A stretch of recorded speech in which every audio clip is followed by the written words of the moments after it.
नमस्कार दोस्तों, नीट शास्त्र में आपका स्वागत है। आज मैं आपके सामने लेकर आया हूँ मेटलर्जी के बारे में कुछ इम्पॉर्टेंट फैक्टर्स, इम्पॉर्टेंट चीज़ें, इम्पॉर्टेंट प्रोसेसेस।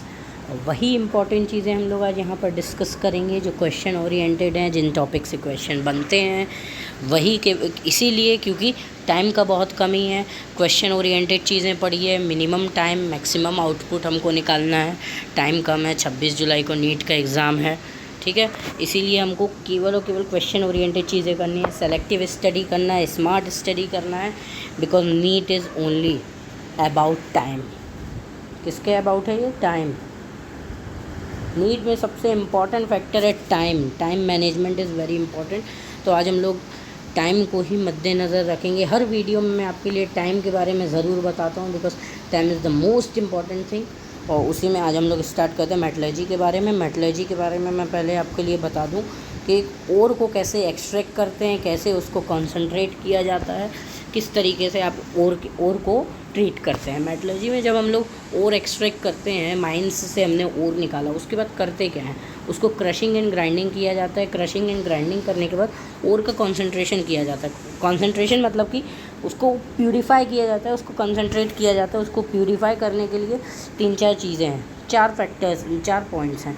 पहले ग्रेविटी सेपरेशन। ग्रेविटी सेपरेशन से कर सकते हैं। एक फ्रॉथ फ्लोटेशन मेथड होता है। फ्रॉथ फ्लोटेशन मेथड के बाद आता है आपका मैग्नेटिक सेपरेशन। मैग्नेटिक सेपरेशन होता है। मैग्नेटिक सेपरेशन में ओर्स को क्या होता है, एक बेल्ट होता है, बेल्ट के ऊपर से उसको पास किया जाता है और मैग्नेटिक से, और नीचे उसमें एक मैग्नेट लगी होती है जिससे मैग्नेटिक सेपरेशन होता है। ओर्स मैग्नेट के पास आते जाता है and remaining west part is separated out, ठीक है। और इसके बाद आता है लीचिंग। लीचिंग के बाद ये हो गया कंसंट्रेशन ऑफ ओर में। ये 4 चीज़ें, कंसंट्रेशन ऑफ ओर इन 4 प्रोसेसेस से किया जा सकता है। इसके बाद कंसंट्रेशन ऑफ ओर होने के बाद होता है रोस्टिंग एंड कैल्सिनेशन, ठीक है। रोस्टिंग एंड कैल्सिनेशन को मैं नेक्स्ट में अभी आगे बताऊंगा। रोस्टिंग एंड कैल्सिनेशन के बाद करते हैं हम लोग रिडक्शन। अब रिडक्शन क्या होता है, फिर से ये 4 यहाँ पे 5 चीज़ें दी हुई हैं, 5 चीज़ें दी हुई है। रिडक्शन हम लोग पहले कर सकते हैं, कार्बन से रिडक्शन कर सकते हैं, इलेक्ट्रोलिसिस कर सकते हैं, कार्बन मोनोऑक्साइड से कर सकते हैं, एल्यूमिनोथर्मिक प्रोसेसेस होते हैं, इनसे किया जा सकता है।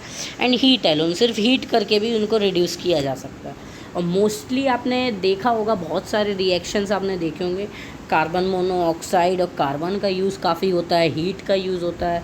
ये सब चीज़ें बहुत ही जनरली यूज़ की जाती हैं। इसके बाद आता है रिफ़ाइनिंग। ओर को कैसे रिफ़ाइन किया जाता है। रिफ़ाइन करने के लिए एक बार आपने ओर को एक्सट्रैक्ट किया, रिड्यूस किया, उसको निकाला, अब उसको और ज़्यादा प्यूरीफाई करने के लिए, अल्ट्रा प्यूरीफाई करने के लिए रिफ़ाइन किया जाता है। और रिफ़ाइनिंग के 3-4 टेक्निक्स हो सकते हैं, जिसमें distillation, liquefaction, oxidation and electro refining, ये 3-4 पॉइंट्स हैं।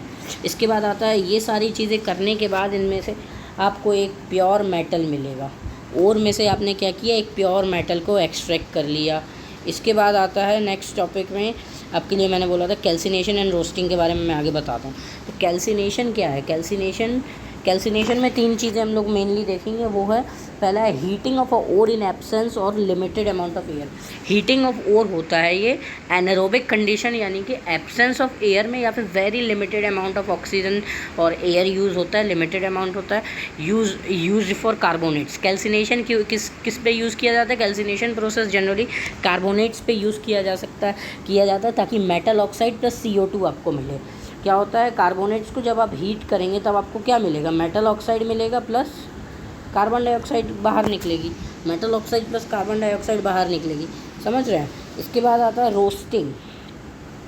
रोस्टिंग हम लोग करेंगे। रोस्टिंग में क्या होता है, heating of ore in excess of air. Excess of air में ओर को हीट किया जाता है, यूज फॉर, ये जनरली सल्फाइड्स में यूज़ होता है। Metal oxide plus sulphur dioxide आपको मिलेगा। कैल्सिनेशन एंड रोस्टिंग हो गया, ठीक है। आजकल रोस्टिंग बहुत चल रहा है, लेकिन ये रोस्टिंग कुछ अलग है, ठीक है।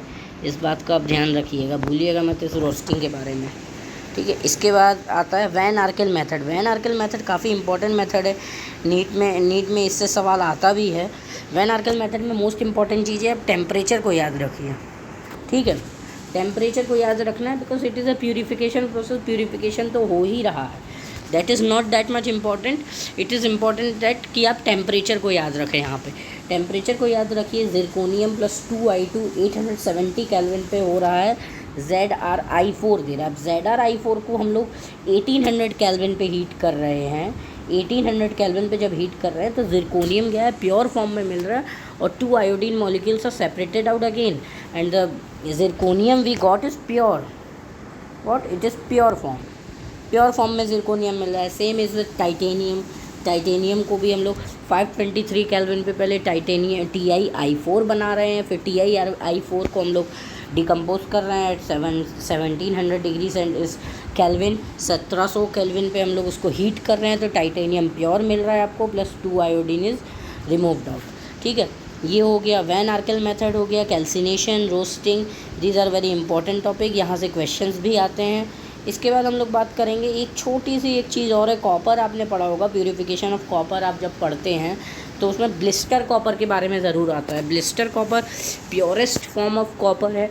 ब्लिस्टर कॉपर पे 1-2 बार सवाल भी आया है। ब्लिस्टर कॉपर में जो बबल्स बनते हैं, जो ब्लिस्टरी सरफेस होता है, वो किस गैस के कारण होता है, ये सवाल if I am not wrong 2016 और 2015 में जो नीट सेकेंड टाइम हुआ था जुलाई में, उसमें शायद ये ब्लिस्टर कॉपर के बारे में क्वेश्चन पूछा गया था। प्रीवियस ईयर्स में आप लोग एक बार देखेंगे तो आपको ज़रूर मिल जाएगा। ब्लिस्टर कॉपर काफ़ी इंपॉर्टेंट टॉपिक है, मतलब क्वेश्चन आ सकता है इस पर।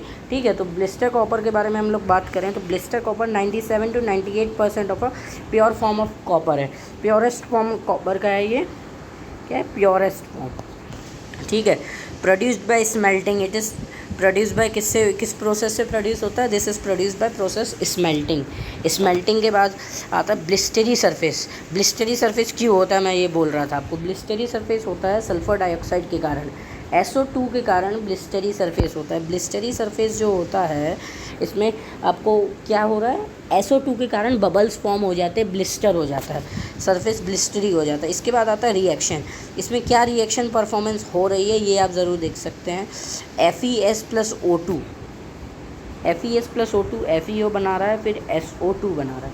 अब Cu2S + O2 Cu2O + SO2 बनाया। उसके बाद क्या हो रहा है, Cu2S और Cu2O ये दोनों रिएक्ट करते हैं तो फॉर्म होता है SO2 + Cu प्योर मिला आपको, लेकिन SO2 जो साथ में है, जो सरफेस पे से रिलीज़ होते रहता है। एक्चुअली होता क्या है, कॉपर सरफेस जब फॉर्म होता है, प्योर कॉपर सरफेस, तो SO2 जो है वो बाहर निकल रहा होता है, इट इज़ बीइंग रिलीज्ड। तो रिलीज़ होते होते जब copper probably it is being heated, heat होने के बाद ठंडा भी हो रहा है जब, तो SO2 जब रिलीज़ होने लगता है तो रिलीज़ होते होते कुछ SO2 के मॉलिक्यूल्स जो होते हैं that remains on the surface, कहाँ पे, सरफेस पे ही रह जाते हैं, और सरफेस पे रह जाने के कारण ब्लिस्टरी सरफेस आ जाता है प्योर कॉपर फॉर्म का। That is why it is called as blister copper. Blister copper कहने का ये मतलब है SO2 के बबल्स उसमें है, ब्लिस्टरी सरफेस है, that's why it is called as blister copper which is 97 to 98% purest form of the. और उसके बाद आता है golden cyanide process, MacArthur Forrest process भी बोलते हैं इसको। गोल्ड के एक्सट्रैक्शन के लिए यूज़ होता है, one of the most important topic है ये, इस पर सवाल भी आते हैं। तो इसमें सवाल ये आता है कि कौन सा कॉम्प्लेक्स फॉर्म होता है, एक कॉम्प्लेक्स फॉर्म होता है, वो क्या है, वो कॉम्प्लेक्स ये है NaAuCN whole twice, this is the complex which is formed. ठीक है, तो MacArthur process, MacArthur Forrest process को आप याद रखिए। और एक छोटी सी बात मैं आपके लिए बता देना चाहूँगा कि हर चीज़ नीट के लिए तो है ही, लेकिन साथ ही साथ अगर आप दूसरे एग्ज़ाम्स की तैयारी कर रहे हैं तो दूसरे एग्ज़ाम्स में भी सिलेबस वही है, कुछ अलग नहीं है।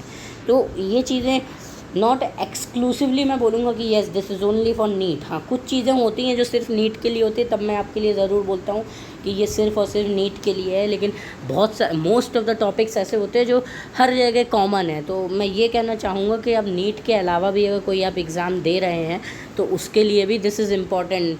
दिस इज़ नॉट ओनली कि आप सिर्फ नीट के लिए ही इस टॉपिक को पढ़ेंगे।